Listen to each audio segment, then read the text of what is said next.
No? Then let's go on to Thomas Hobbes. And I do something what probably not everybody does in a kind of history of ideas course. I give you an overview of the individual whom you were reading from, and around some sense of the historic times they lived in. Occasionally, I get negative comments in my course evaluations for this. People want just to talk about the text, what they have to know.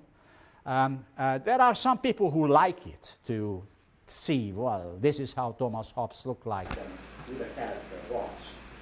So therefore, I still will do this.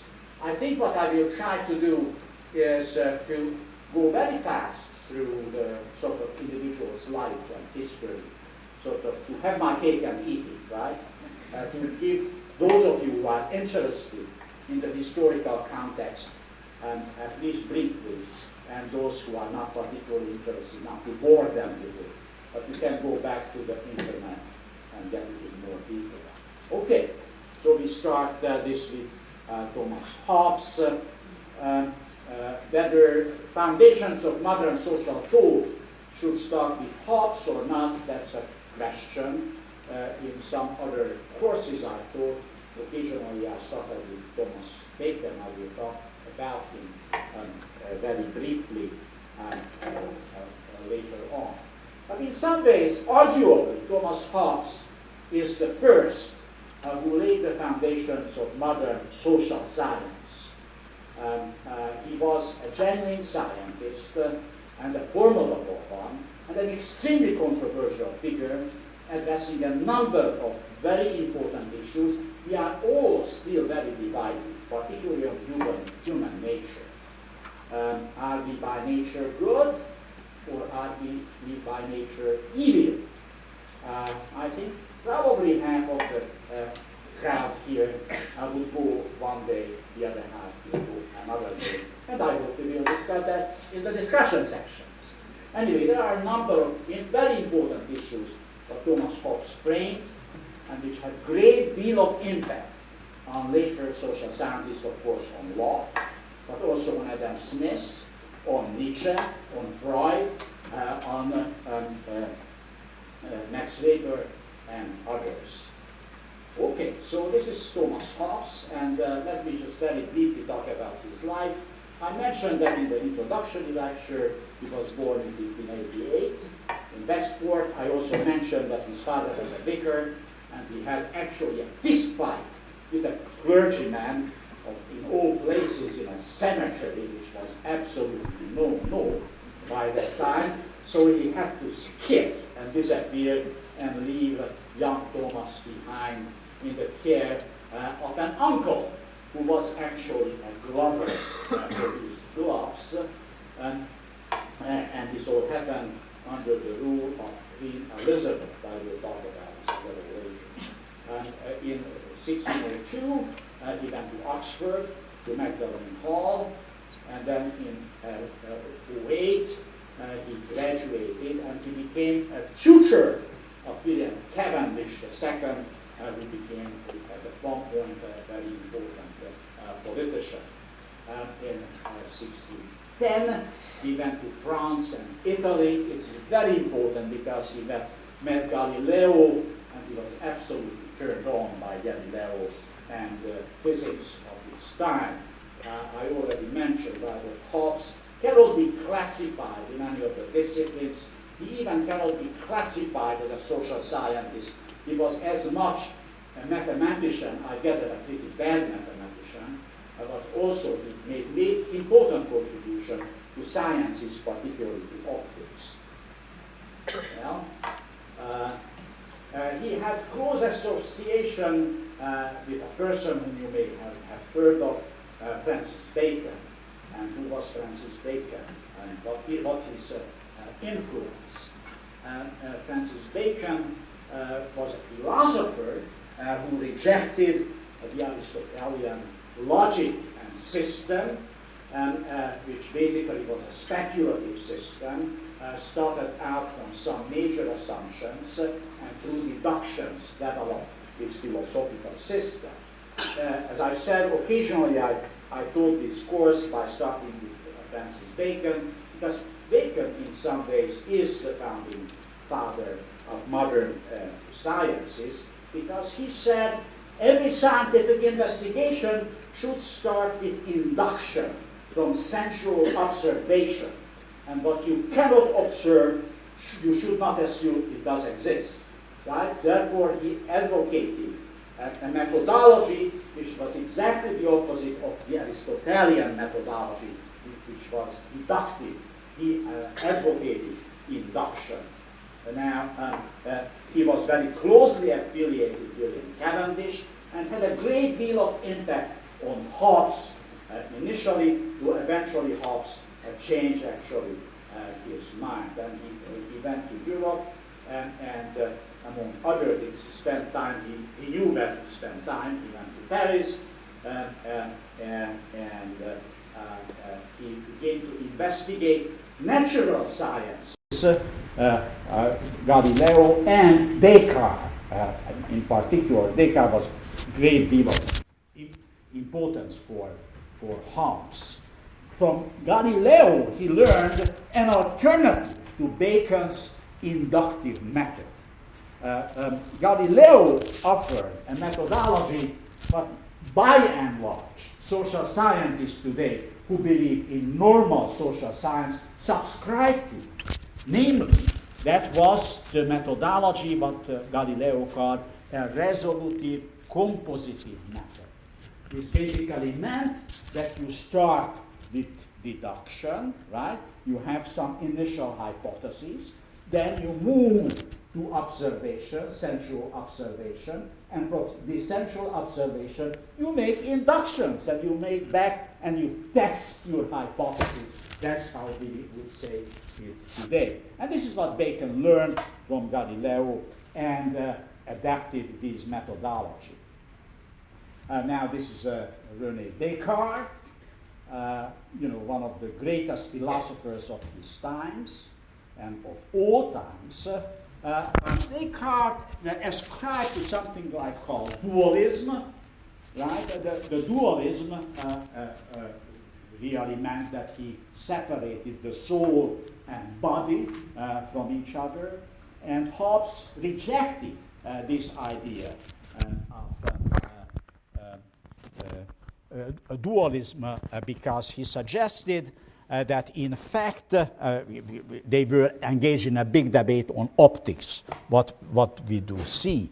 And Hobbes was advocating that there must be a real object whose movement we see, what we actually can see. So he rejected the dualism. And then he wrote, I mentioned very briefly, his trilogy, De Corpe, this is about the human body, De Homine, about man, and finally De Cive, about society. I see this is formidable and something which appeals a great deal to social scientists today, right? To try to develop a theory of social society which begins actually with biology, with biological processes, and build it up gradually from biology to understanding of the social, the individual, and from the individual to understand society. That's highly controversial. There are many social scientists who reject it, but today there are many social scientists who are greatly attracted to this, and we see a re-emergence today of sciences and social scientists. Well, Hobbes entered politics as a royalist when William Cavendish entered politics. And in fact, Hobbes translated, I also mentioned, Thucydides, basically because Thucydides expressed some skepticism about the democracy in Athens. And he was greatly skeptical about democracy and believed the need for a strong central authority.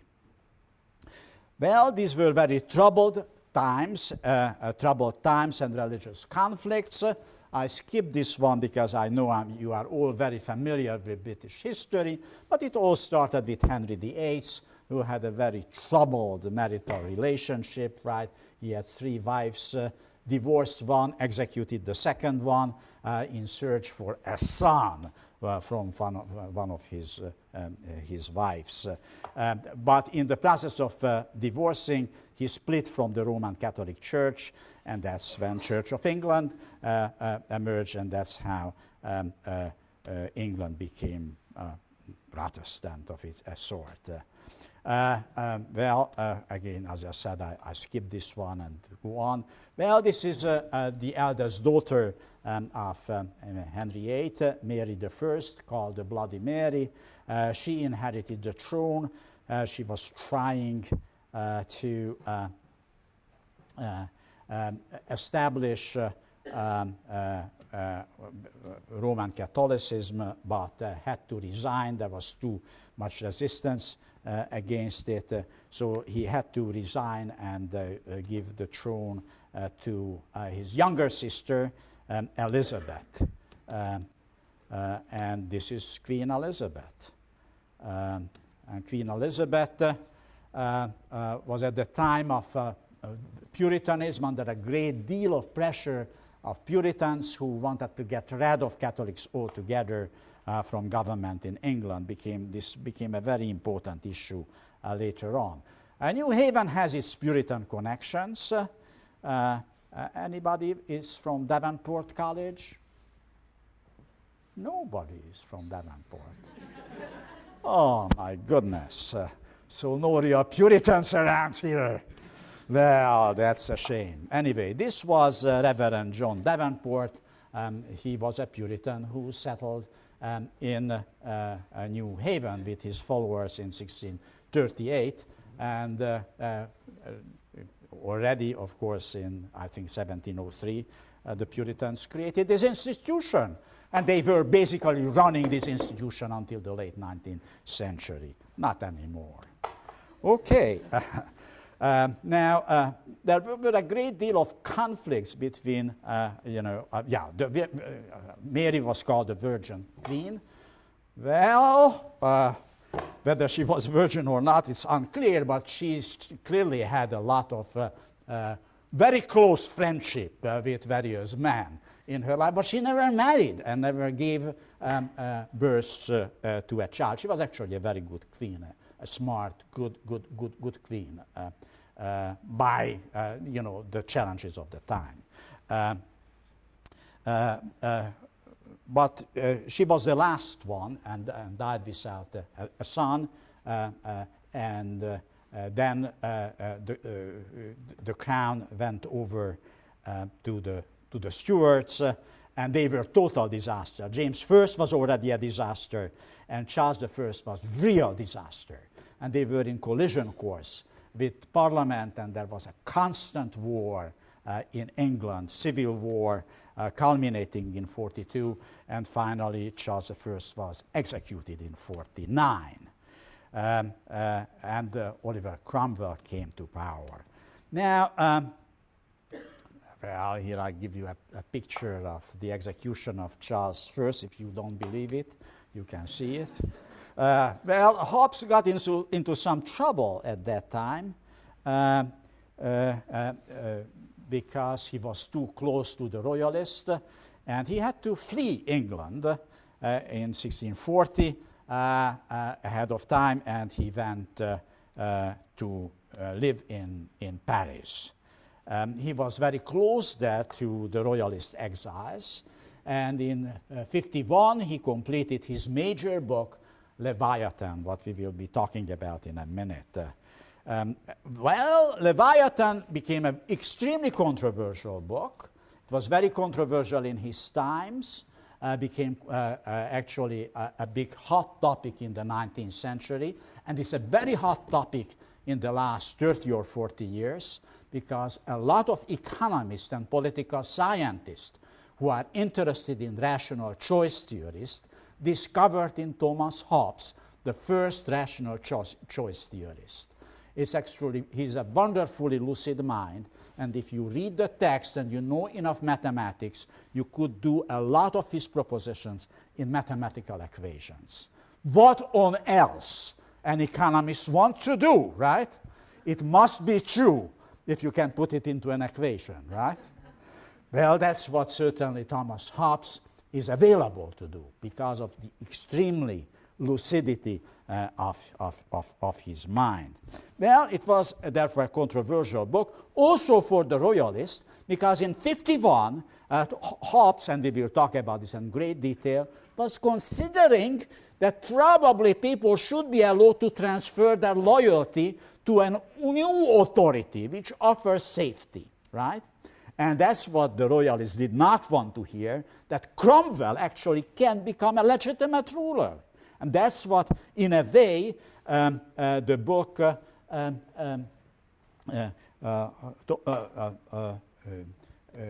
Leviathan foreshadows. So he better had to skip out of Paris and go back to London. This is the first edition of Leviathan, 51. And this is about the idea that people are by nature evil, and we need an all-powerful sovereign to avoid the state of war of everyone against everyone else. Powerful proposition, again, I would think, probably half of the people in this classroom, when really think hard about it, do believe Hobbes' argument. Half of them would be violently opposed to the argument, right? So it's a very nice topic to have heated discussions in the discussion sections. Leviathan is a sea monster, the state or the sovereign. We need to keep order as such. Okay. There were a great deal of controversies around him. He actually was publishing rather neutral stuff, only attacking universities, which is always a good thing to do, right?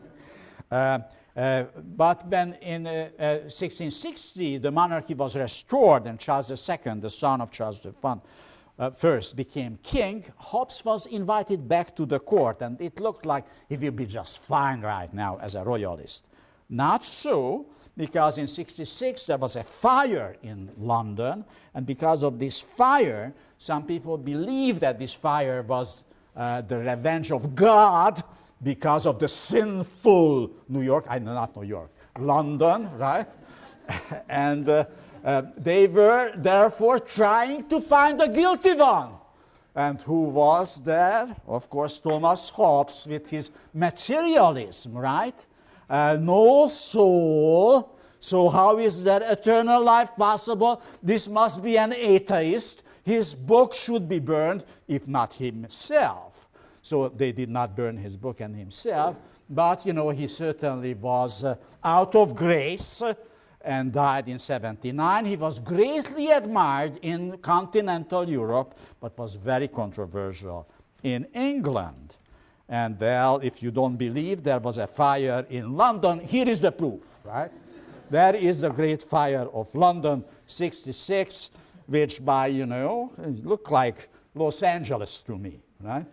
Okay, well, it killed 3,000 people, right? The fire brigade was not as effective as today is in Southern California, okay? Now, that's about the person and the times. I think extremely, as far as I'm concerned, extremely important to understand this, the work, if you know the times when he lived in. All right, so now let me go on and talk to Leviathan.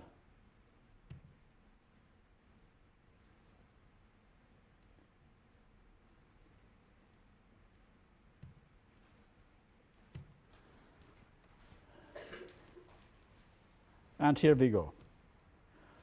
This is the first edition of Leviathan, which came out in 1651 in 2 big volumes. Each one was 500 pages long. Well, this is the structure of the book. The first part is on man, and the first few chapters are about the mechanisms. Because of Galileo, Hobbes was obsessed with the idea of motion. So he described the biological motions, what moves man, senses, imagination, speech, reason, and so on and so forth. Then chapter 6 is a fun chapter. It is about appetites, desires, aversions, and fears, and the theory of voluntary action. I will talk about this. This is really very insightful, very important, a very great deal of impact on contemporary times, and I hope you can also relate to it individually. And then chapter 7 to 11 is the relationship between people as such, and then finally the state of nature and the two laws of nature. We will have to talk about this in greater detail. So the part 2 is about commonwealths. It's about really the first theory of politics, the rights and duties of the governments and the subjects. There are some very interesting arguments here that actually the sovereign also have duties, not only simply rights. And then part 3 and 4 offer some theological justification what he does. These are part 3 and 4 are, I think, very rarely read, or at least I see very few citations to it. So what are the major themes of the book? First, about the theory of human nature. The second one is the relationship between nature and the theory of social contract.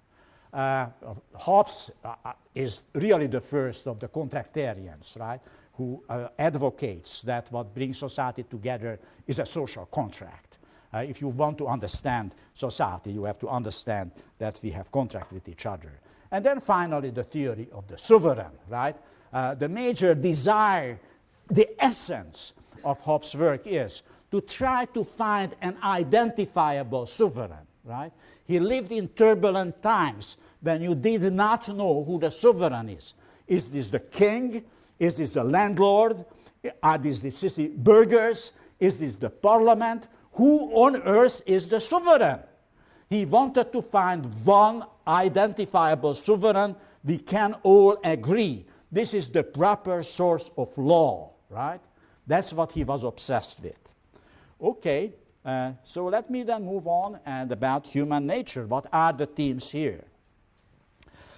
Well, one important argument is that man will deliberate between appetites and aversions, and as a result, it will act voluntarily.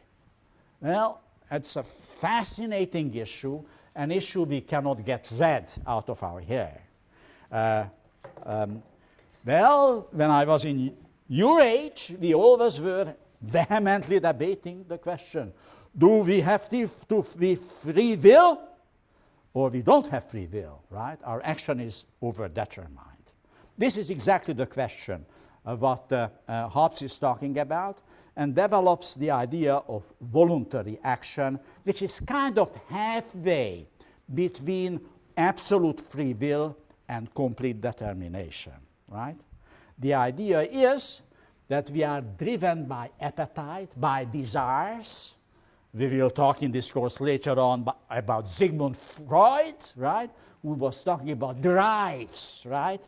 There are drives which makes us move. These are what Hobbes called appetite a few centuries before Sigmund Freud. But then he said we also have aversions, we have fears.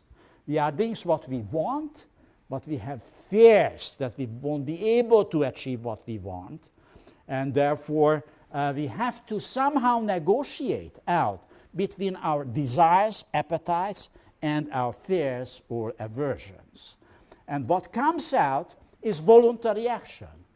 We have a choice, right? We have to measure up what the price of our action will be, and then we decide whether it is worth to pay this price or it is not worth to pay this price. So I see somebody whom I desire a great deal. I thought it would be a great partner for me. But in order to approach that person and to say, can I have a date? It has risks. because it may say, go to hell, right? And I don't want to be rejected, right? I have fears that I will be rejected. So I will be measuring up, right?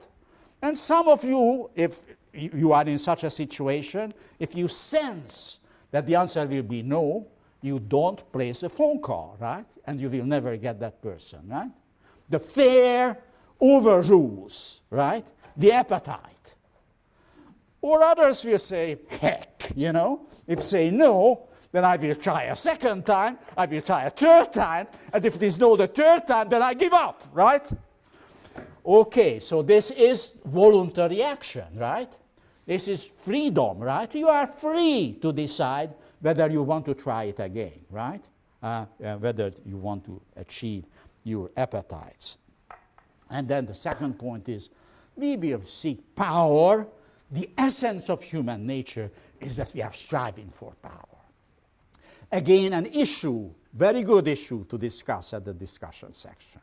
Again, I think the half of the class will probably agree with Hobbes that people are actually trying to dominate others. Others will see we are much more benevolent, we are actually nice people, we don't want to dominate. Well, we will see his argument for it. Well, he said actually, and the last point is, you know, if we want to survive, we will need an all-powerful sovereign. So, voluntary action, he actually said there are two kinds of motions. One motion is what he calls vital motions, and these are stuff like, you know, food, that we want to have food or something. And that is what he calls, well, it sounds strange today, animal motions. But this is what I think is better called voluntary motions, which actually has something to do with appetites or desires or aversions and how to deal with this. So let me just speak about appetites and aversions. Again, I don't want to read the text. I will put it on the internet for you. It just describes what I have said, right? That we all have appetites, we have desires, we have needs. And in order to satisfy our needs, it always has costs. And therefore, we have to figure out whether it worth the cost for us to satisfy that need, right? And therefore, we have a certain degree of freedom. We can't do whatever we want to do, right? Because we may not have the resources to afford it, or we want to have many things, and then we will have to have prioritize what we want to have more and spend more on it. As you can hear, right, Hobbes is very close to what later on becomes the utilitarians, right? Very close to what Adam Smith will argue in his economic theory, or what John Stuart Mill will represent in his utilitarianism, or for at that sake what most economists today believe, right? Who call themselves neoclassical economists, or who identify themselves as right choice, right, or rational choice economists, or political scientists, or sociologists for that sake. There are some sociologists who also subscribe to rational choice. All right, this is also very lovely, deliberation and the will. And he said, well, when we have desires and we have aversions, that's when we actually beginning to figure out, we deliberate what on earth is worse for us. And the end of this deliberation, we have a will. We decide, I go for it, I want that date, right? Or we decide, I don't want it because the costs are too high, okay? And this is what we call the will, right? Your will be that you decide, I go for it, or you decide, no, that's not worth for me. It would be silly. I make a cloud out of me. I just don't do it, right? That's the will. Well, about power. The power is unending, right? He said there is, right, a general inclination for us to seek power, influence on other people. And he said this is nothing evil about it. It is necessary because if we want to survive, we will have to try to exercise influence on others. We have to seek power as such. Extremely important idea which foreshadows especially Nietzsche and Max Weber, who comes up later in this course. Well, then he comes a very interesting argument about equality, very exciting argument. He is one of the very first philosophers who claims that we are all born equal. Now, for you, this is, of course, obvious, but was not obvious in 1651 that people, nobles and serfs, slaves and slaveholders were all born equal. And he said, in fact, also extremely important, that they are equal actually in strength, because even the weakest person has the capacity to kill the strongest one, right? Even David can kill Goliath, right? But he said the same goes intellectually. In fact, intellectually we are even more equal than by physical power. So that sounds wonderful, and you probably all agree with it. But then he makes a very controversial point, and probably there are some people in this room who agree with him, but others probably will disagree with it. Namely, he said, what comes from this equality is this unending fight, that because we desire the same thing, and he operates with the scarcity assumption that what is desirable is actually scarce, we will fight each other, right? And we can fight each other because we are equal, because we can kill each other.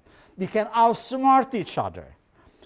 This is a very unusual argument, right? He is a very ironic guy, right? He always says things what you may not want to hear, right? And this is something who believes in equality do not want to hear. That in fact equality can be interpreted as the reason for social conflict rather than the solution for social conflicts. That is his argument. Very interesting, very unusual, right? And again, probably the closest to Nietzsche, as we will see. Well, then we have, this is I won't read it, save it. This is the page you want to print, because for the rest of your life, if you ever want, right, to cite Hobbes, this is the citation, right? Namely, that we will be therefore be in a war of everyone against everyone else for the above reasons. Now, about the question of social contract. Well, he operates with this idea of state of nature, and we will talk a lot about this, because among most of the social theories, founding fathers of social theories, there is a debate, what is the original nature of humans? And it's controversial whether this is a useful concept at all, the state of nature, but he did believe in this. Well, there are really two basic laws of nature. One law of nature is that you are forbidden what is harmful to you, right? You have to pursue self-interest. Here again you see the rational choice theory speaking, right? People are self-interested, and this is the law of nature, that we should be self-interested, right? We have to do everything in order to preserve our life. But there is a second law of nature, he argues, and this requires that what you would not do, not to do others what you would not want them to do to you, right?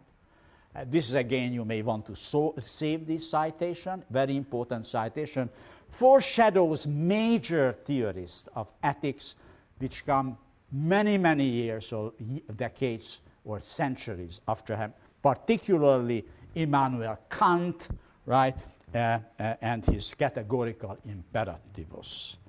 Okay. Well, in the state of nature, if there are no restraints, there is no civilization.